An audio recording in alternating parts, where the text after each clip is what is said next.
Hello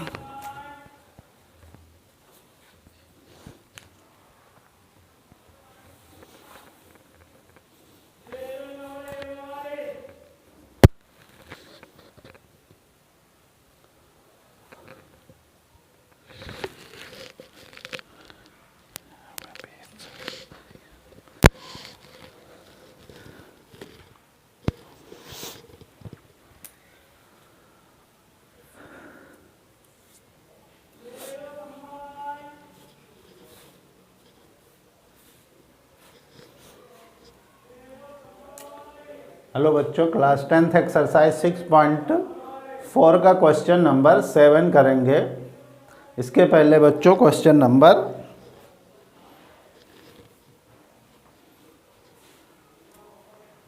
hello बच्चों, class 10th exercise 6.4 का question number 7 है हमारे सामने। और पढ़ते हैं क्या है स्टेटमेंट इसका। कहा जाए सिद्ध कीजिए कि एक वर्ग की, तो सबसे पहले क्या बना लेते हैं, एक वर्ग बना लेते हैं। ये मान लो क्या है, एक वर्ग है, ये हमारा एक वर्ग है। मान लिया क्या, ए बी सी और डी क्या है, एक वर्ग है। कहा जाए किसी भुजा पर, वर्ग में सभी भुजाएं बराबर होती, कहा जा रहा है किसी भुजा पर बनाए गए समबाहु त्रिभुज। मान लो ये भुजा क्या है, ए बी पर एक समबाहु त्रिभुज बना दिया गया। ये समबाहु त्रिभुज हो जाएगा। फिर कहा जा रहा है बनाए गए समबाहु त्रिभुज का जो क्षेत्रफल है उसी भुजा के एक विकर्ण, ये जो भुजा ए बी है इसी का एक विकर्ण AC है। AC पर बनाए गए समबाहु त्रिभुज, इस पर एक समबाहु त्रिभुज बनेगा, ऐसे बना दो।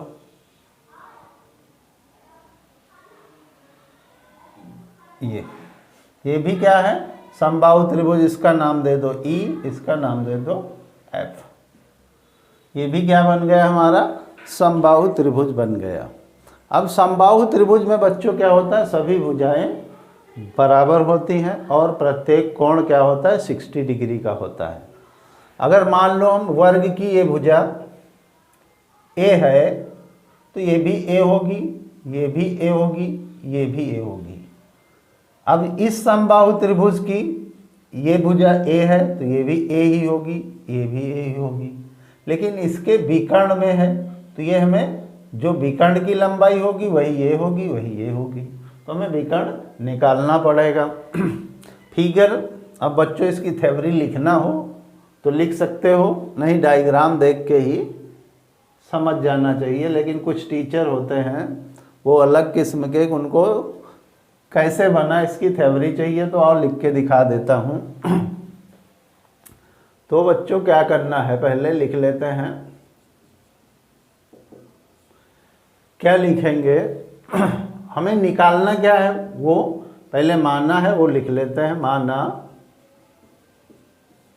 ABCD एक वर्ग है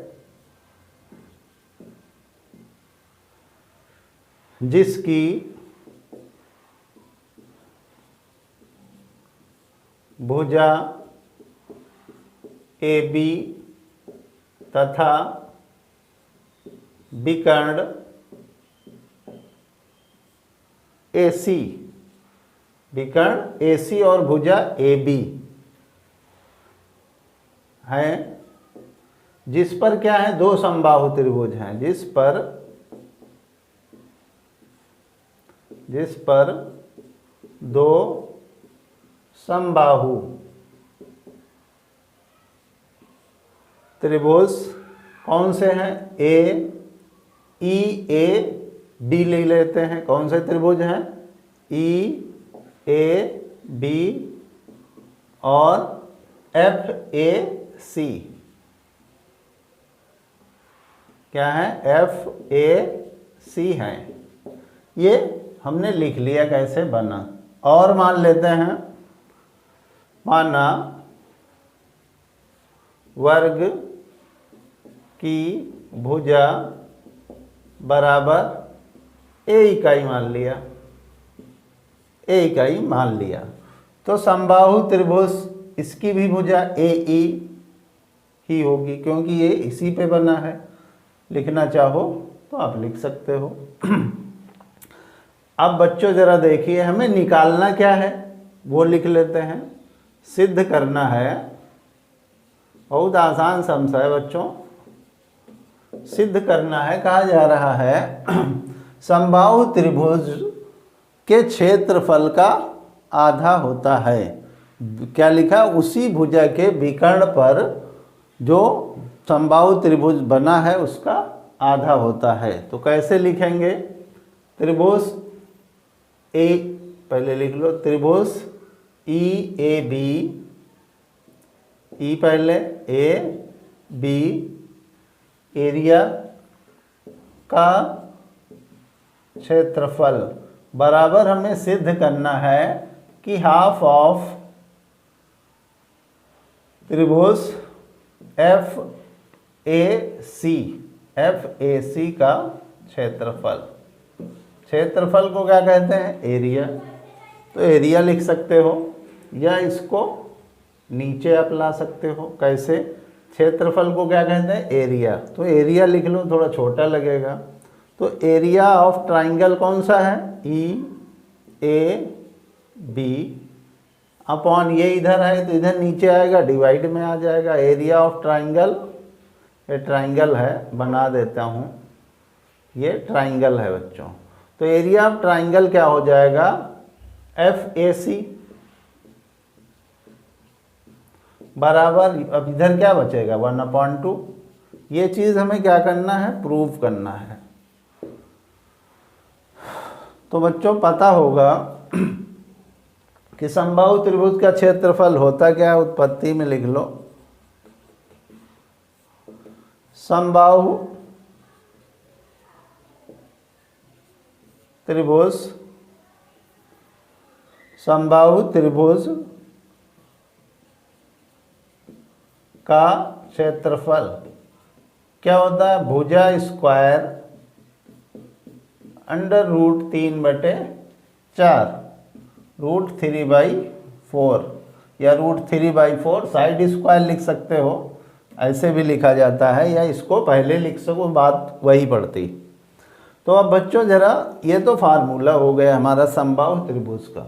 हमें इनके एरिया चाहिए, इन दोनों ट्राइंगलों के। तो कैसे निकलेगा? देखिए, area of triangle E A B बराबर क्या हो जाएगा? भुजा क्या है हमारी? ए, तो ए स्क्वायर रूट 3/4 आ जाएगा। ये इक्वेशन 4, भुजा हमारी इसकी ए है, इसलिए हो गया। अब इस त्रिभुज की भुजाएं नहीं पता है, लेकिन बच्चों में पता है कि समबाहु त्रिभुज में प्रत्येक कोण क्या होता है? ये 90 डिग्री होते हैं। तो हम इसमें पाइथागोरस थ्योरम से भुजा निकाल लेंगे AC। जब AC पता लग जाएगी तो वही AF होगी, वही CF, क्योंकि समबाहु त्रिभुज में सभी भुजाएं बराबर होती हैं और कोण भी बराबर होते हैं। प्रत्येक कोण 60 डिग्री का होता है। तो लिखेंगे त्रिभुज FAC, या पहले इसमें निकाल लेते हैं ADC में, त्रिभुज ADC में क्या हो जाएगा? AC स्क्वायर बराबर AD square plus CD square. Pythagoras theorem से यह समकोण त्रिभुज है। तो हम AC स्क्वायर बराबर क्या लिख सकते हैं? इन दोनों A square plus A square क्या हो जाएगा? 2A square. तो AC बराबर क्या हो जाएगा? Root 2A square. तो क्या आ जाएगा? A स्क्वायर का रूट A और रूट 2 का 2। अब रूट में हटाए बच्चों, प्लस माइनस में होता है, लेकिन ये लेंथ है इसलिए माइनस इंक्लूड नहीं होगा। ये चीज़ पता होनी चाहिए, प्लस में ही होता है, तो इसलिए प्लस में हमने लिख लिया, लेकिन हर जगह नहीं। भी कॉम्पिटिटिव एग्जाम में आप बैठोगे तो इन चीज़ों का ध्यान रखना पड़ेगा। तो AC पता लग गई है, तो ये भी A रूट 2 होगी, ये भी a√2 है और ये भी a√2 होगी, क्योंकि समबाहु त्रिभुज में सभी भुजाएं बराबर होती हैं। तो आप क्या करते हैं, इसका एरिया निकाल लेते हैं, इस त्रिभुज का। तो एरिया ऑफ ट्राइंगल क्या हो जाएगा, FAC। क्या होगा, साइड क्या है a√2, इसका स्क्वायर कर देंगे इंटू √3/4। अब a स्क्वायर क्या होगा, a का स्क्वायर a और √2 का 2 इंटू √3/4। ठीक, अब ये काटना चाहो तो काट लो, नहीं कोई बात नहीं है। ये हमारी इक्वेशन सेकंड हो गई। अब समीकरण 1 को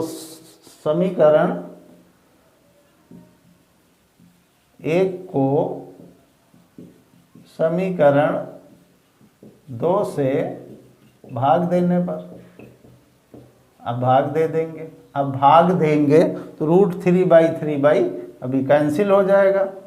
area of triangle EAB upon area of triangle FAC, तो FAC लिख दिया। बराबर क्या है हमारा, ये a²√3/4 अपॉन ये a²2√3/4। तो 3/4 से 4 कैंसिल, a² से a कैंसिल, क्या आ गया 1/2, ये 2 बचा, ऊपर 1। यही बच्चों में क्या करना था, प्रूव करना था।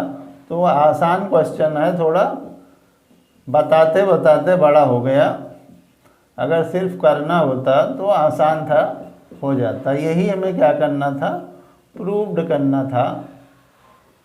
आई होप कि वीडियो अच्छा लगा होगा बच्चों, समझ में आ गया होगा, कोई डाउट नहीं है। ये पता है कि समबाहु त्रिभुज में वो ये वर्ग में सभी कोण क्या होते हैं, 90 अंश।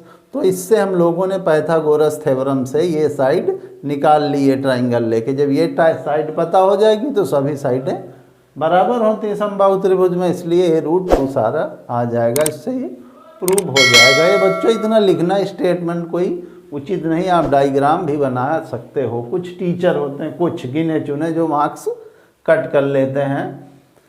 बोर्ड एग्जाम में तो हर स्टेप का मार्क होता है, आप इतना करोगे तब भी मार्क्स मिलेगा, लेकिन जितना करोगे उतना नंबर जरूर मिलेगा। अगर टाइम हमारा चला गया करते करते यहीं तक हुआ, तो आप लोगों को कैसा लगा इसका जवाब आप कमेंट में ज़रूर बताइएगा।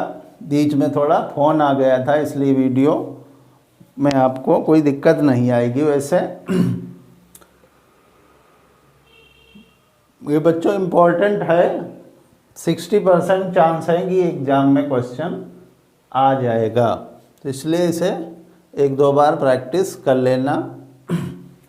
अब फिर मिलते हैं नेक्स्ट क्वेश्चन नंबर 8 और 9, दोनों सम्स एक ही वीडियो में बच्चों होंगे। तो अब तक अगर बच्चों वीडियो लाइक नहीं किया है तो लाइक कर दीजिए और चैनल को सब्सक्राइब कर लीजिए, जिससे नई वीडियो के नोटिफिकेशंस आप लोगों तक पहुंचती रहें। Watch the video, note it down.